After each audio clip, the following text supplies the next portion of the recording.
Hello. In this video, we're going to go over using StatCrunch to find probabilities and percentiles for normal distributions. All right, so to start off, we want to open StatCrunch, select Stat in the menu at the top, right? That's there. Then Calculations, and then Normal, right? And that should open the Normal Calculator window, which looks like this. So that's going to be the tool that we're going to use throughout the video. All right, let's just jump right in with some examples. Okay, so given the mean height of a woman is 64 inches and the standard deviation is 3 inches, find the probability that a woman is 62 inches or taller. All right, so if we just jump back here, all right, so the things that we can enter into our normal calculator, so we've got a place to enter the mean, we've got a place to enter the standard deviation, we've got a place for an inequality, we've got a place that's next to the inequality, and then we've got this other box here that's next to the equal sign. All right, so we're going to go through and enter stuff into those spots, and I'm going to describe them on the next page. And so it's good to know where those things go. All right, so we want to enter the 64 for the mean. We want to enter the 3 for the standard deviation. That comes from above. That was the given information. So we're asked to go through and find the probability that a woman is 62 inches or taller. So we want to have a greater than, right? So taller, 62 or taller is going to be a greater than inequality. And then enter 62 in the box next to the inequality and press compute. So when you do that, what should happen is that the graph should change, and it should be shaded to the right of 62, and then you should see this number appear after the equal sign. So we could take a look at what that looks like. So it looks like this, right? So you got 64, you've got 3, you've got the greater than, you got 62, and then this is what should appear when you hit compute. Now, so what is that? That is the area under the curve that is to the right of 62.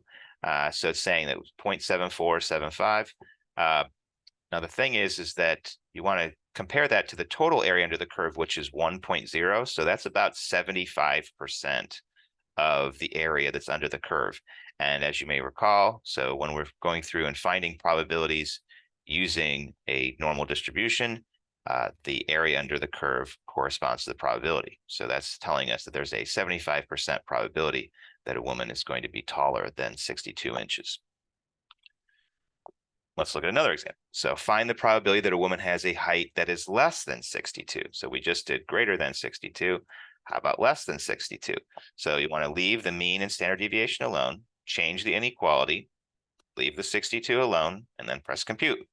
And you should get 25%, which does make sense, right? If we found the area that's greater than 62 is 0.75, and we know that the total is 1.0, then the area that's less than 62 should be, what's left over if you took 0.75 and subtracted it from 1, or which is 0.25. And so we could see there's the result, 64, 3, the inequality, and 62, and then this is what should appear, which is the 0.25 or 25%. So there's a 25% chance that a woman would have a height less than 62. All right, let's say we want to go through and find the probability that a woman has a height that is between 62 and 67. So if we go back to this box, back to our normal calculator window, you can see there's this between option. So you're going to use that. So you want to press that. So that's what I said to do here. Select between. And then you will enter 62 and 67 on either side of the X, and then press compute.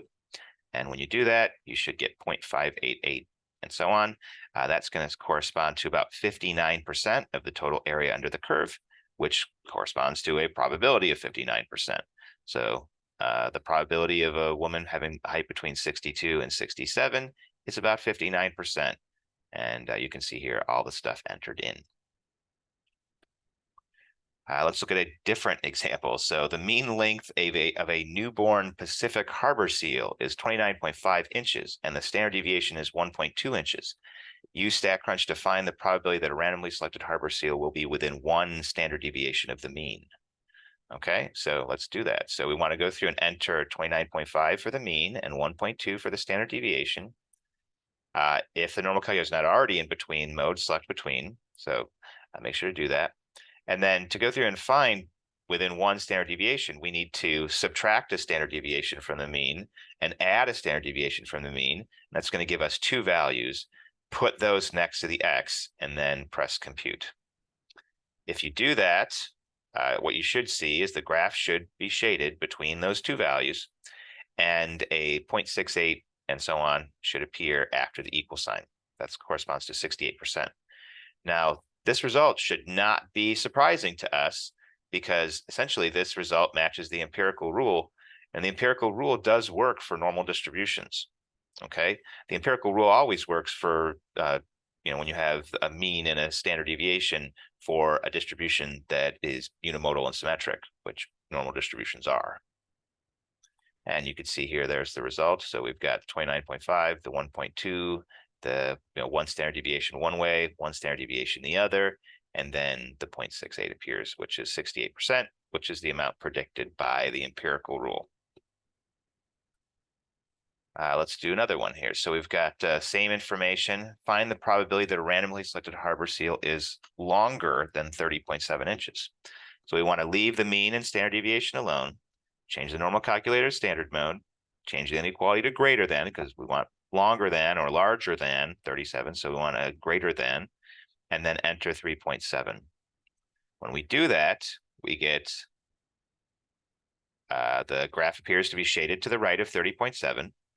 We get this number, which is about 16% after the equal sign. And actually, this is also a result that we could have gotten just by using the empirical rule. Now you maybe look at that and be like, wait, what? Where did that come from? Well, so 30.7 is one standard deviation above the mean. So what we're doing is we're finding the probability that you get a result that's one standard deviation above the mean. Well, we can go through and we know that within one standard deviation of the mean, we've got 68%. So actually, let's just look at a picture. Here, there's 68% of the area within one standard deviation.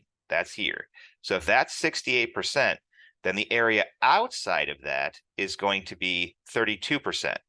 All right, so the opposite of 6. So take 68%, subtract it from 100, which is 100 is the total. So if you take 68 and subtract from 100, you get 32. So that means you've got 32% are outside of one standard deviation. So you got 32% is over here to the left of one standard deviation, and 32% is over here to the right. So it's 32% total. Well, if you just go through and split that in half, because we only have one side of that, then you get 16. All right, so that's how you could go through and use the empirical rule to get that answer.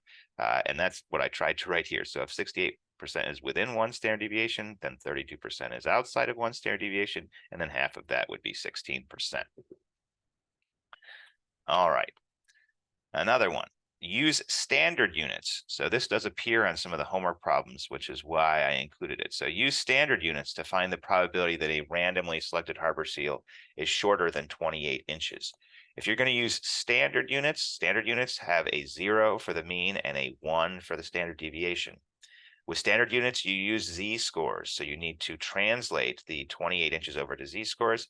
To do that, you use the z-score formula here. You've got z equals the value that you're trying to find minus the mean over the standard deviation, which corresponds to negative 1.25 z-score.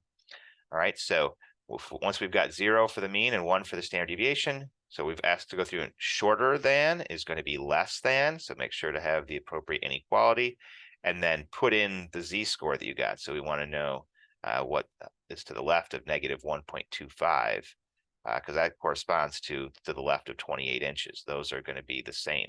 So hopefully that makes sense. And then if you go ahead and do that, hit compute, the graph should be shaded to the left of negative 1.25, and you should get a number that's roughly 10% should appear after the equal sign. So here is what it looks like. We've got negative 1.25, and you can see here along the bottom, we do have standard units, mean of 0, negative 1 to 1, negative 2 to 2 for the standard deviation. And you can see all the stuff that's entered in here as described on the previous page, and then 10%. So this shaded area is about 10% of the total. That's what that's telling us. Okay, use technology to find the indicated area under the standard normal curve. Okay, so I put this on here because I hadn't defined standard normal curve anywhere in any of the section slides. So a standard normal curve is a curve that has a mean of 0 and a standard deviation of 1. So if you see standard units, so standard units, mean of 0, standard deviation of 1. Standard normal curve, mean of 0, standard deviation of 1. Hopefully that makes sense. And I'm trying to think, is there, there's also a spot in the homework where it says standard score. So standard score is the same thing as a z-score. So hopefully all those align, right? So standard units, standard normal curve, standard score, those are all saying to use a mean of 0 and a standard deviation of 1. All right, so find the area in a standard normal curve that's to the left of 1.3. So if you're going to do that, you want to enter into the normal calculator tool, 0 for the mean, 1 for the standard deviation, less than, because left is going to be correspond to left, correspond to less than, and then enter 1.3. That's the value they gave next to the inequality, and then press compute, and you're going to get 0.90 something. All right, or roughly 90% probability. And then the second part is to find the area that's to the right of 1.3. And in particular, they want us to use the fact that the total area under the curve is 1. So they don't want you to go through and enter, they don't want you to change the inequality in the normal calculator tool. They want you to use the fact that if you've got left of 1.3 is 0.9, and we know the total area under the curve is 1, then we can go through and take 0.9 and subtract it from 1, and that will give us the stuff that's to the right of 1.3, which is 0.09. So you take this and subtract it from 1, you get this. That's what they're asking you to do there.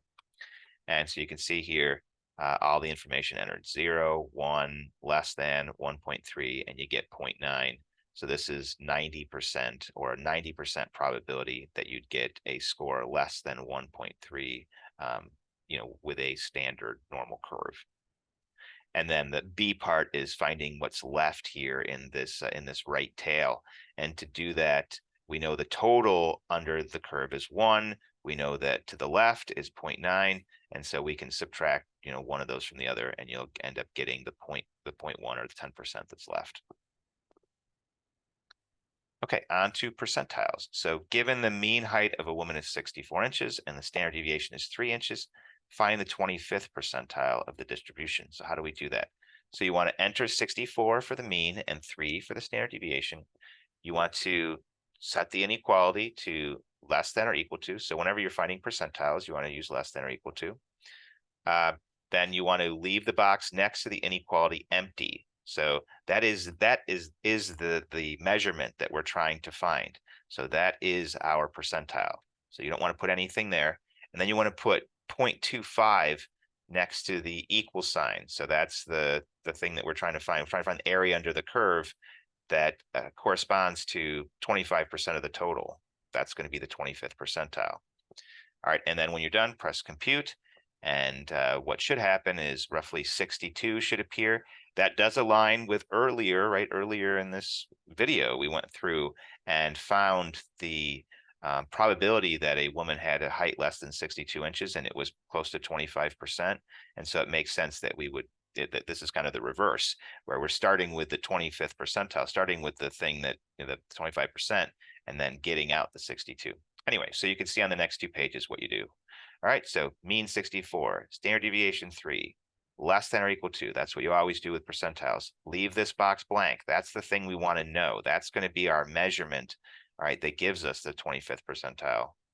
And then put 0.25 here, and then hit compute, and it should give you the score here that corresponds to the 25th percentile.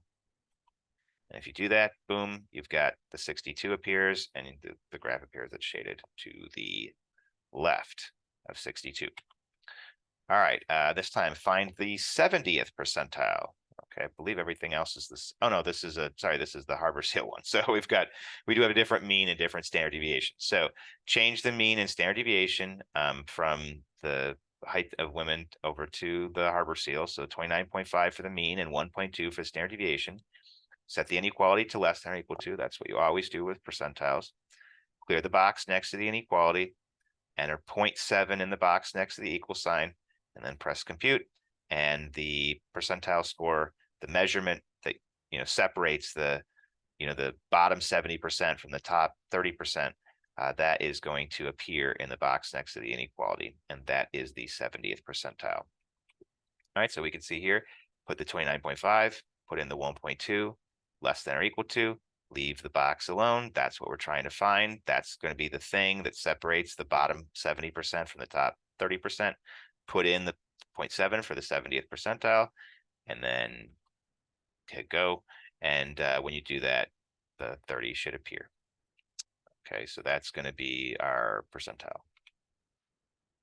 All right, next, in a standard normal distribution, if the area to the left of a z-score is about 0.4, what is the approximate z-score? All right, so what they're asking you to do there is they're actually asking you to find a percentile. They're just being a little bit sneaky about it. So what they've done is they've given you that the area to the left of a z-score is about 0.4. And what does that mean? Well, the total area under the curve is 1.0. The area to the left of something, if it's 0.4, then that's saying it wants you to find the z-score that corresponds with where 40% of area is. 40% of area is going to be the 40th percentile. So hopefully that kind of makes sense. And so I tried to write that up here. So the total area under the curve is 1. If 0.4 of the area is to the left of the z-score, then 40% of the area is to the left of the z-score. So that they're asking you to go through and find the 40th percentile, right? So the percentile is the score that separates the bottom X percent from the top 100 minus X percent. And so the score that separates the bottom 40% from the top 60% is the 40th percentile. So again, this is all based upon definitions. They just have kind of sneakily asked it a little bit differently in a way that I thought would potentially be confusing. So that's why the example is in the video. All right, so using a normal calculator, when you're going through and finding a z-score that's for a measurement, you want to go through and have, we're using standard units. So put 0 for the mean, 1 for the standard deviation, set the inequality to less than or equal to, which is what you always do for percentiles.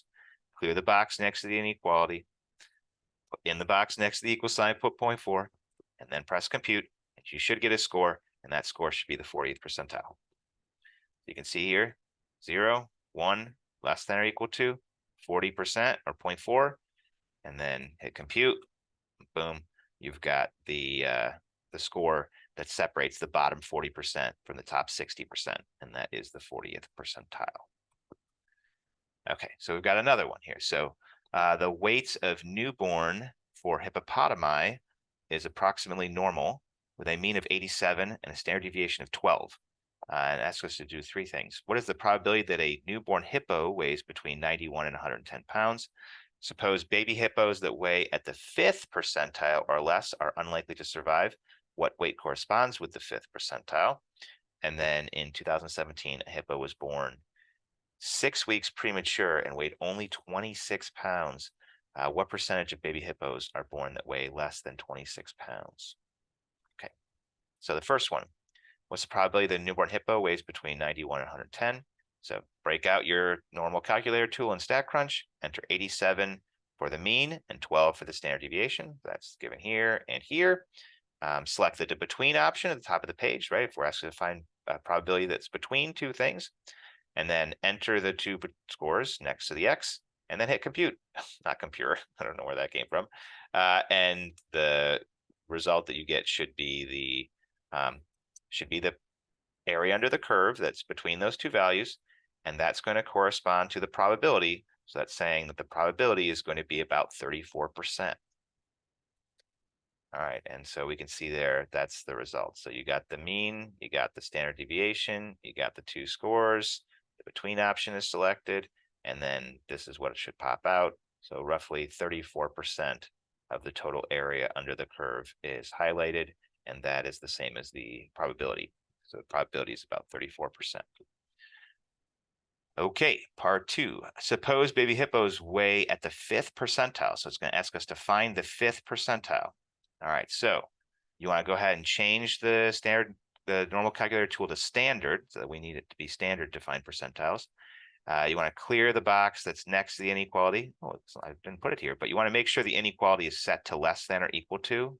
You know, if it's not already, I think it probably is by default, which is why I didn't put it here. But if it's not set to that, make sure to make it less than or equal to. And then enter 0.05 into the box next to the equal sign. and hit compute. And then the result is 67. All right, so we can see it on the next 2 pages. So you've got the 87, the 12, the less than, the 0.05 for the 5th percentile, and then hit computer. And we've got 67.26. So that's going to be the hippopotamus weight, newborn hippopotamus weight that separates the bottom 5% from the top 95% of weights of hippos when they're born. All right, and then part C. In 2017, a hippo was born 6 weeks premature and weighed only 26 pounds. What percentage of baby hippos are born that weigh that small an amount? All right, so in the normal calculator, you just want to change the box next to the inequality to 26 and then press compare. And so the result is that, at least I'm consistent with my typos. And then the result you get is 0.00000019. All right, so to turn that into a percentage, right? That's not a percentage. If you look throughout all the previous problems in this video, that's not a percentage. To make that into a percentage, you need to move the decimal point 2 places. So that would be 0.000019%. There is a 0.000019% chance that a hippo is born that has that small of a weight. And we can see the graph result for that, and nothing is highlighted because that's such a small amount. But you can see where everything's entered. So the mean is in there, the standard deviation, the less than, because we're trying to find a weight less than, and then the 26 pounds, and then you can see the result that popped out. Okay, so that covers the video on using StatCrunch, and so hopefully that is helpful when it comes time to do the homework. Thank you for watching, and I'll see you next time. Bye-bye.